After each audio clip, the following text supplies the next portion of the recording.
அன்பான தேவ ஜனமே, விக்டரி காஸ்பல் சர்ச் விடுதலையின் சுவிசேஷ சபை வழியாக உங்களுக்கு கிருபையும் சமாதானமும் உண்டாவதா.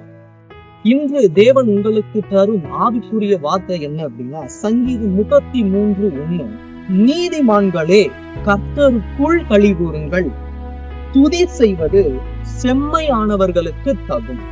அப்போ செம்மையானவர்கள் அப்படின்னு சொல்லிட்டு நம்ம சும்மா சொல்லி கொண்டு வாழ்வது ஆவிக்குரிய வாழ்க்கை அல்ல. செம்மையானவர்கள் தேவனை துதித்து கொண்டே இருப்பார்கள். இதற்கு மேலாக நீதிமான்களே கர்த்தருக்குள் களிகூருங்கள். அப்போ எவ்வளவு துக்கங்கள், எவ்வளவு போராட்டங்கள் இருந்தாலும் நம்ம அழுது புலம்பி கொண்டு இருக்க வேண்டிய அவசியம் இல்ல. கர்த்தருக்குள் நாம் களிகூர்ந்து இருப்போமானால் நம்முடைய புலம்பலை தேவன் ஆனந்த கழிப்பாக கண்டிப்பாக மாற்றுவார். அதனால எதுக்கும் நான் பண்ணாதீங்க. நீங்க ஒரு மாதிரி கஷ்டப்பட்டுட்டு கவலையோடு இருக்காதீங்க. தேவனுக்குள் கர்த்தருக்குள் நீங்கள் களி கூர்வீர்களானால் உங்களுடைய சிறையிருப்பை தேவன் மாற்ற வல்லவராக இருக்கிறார்.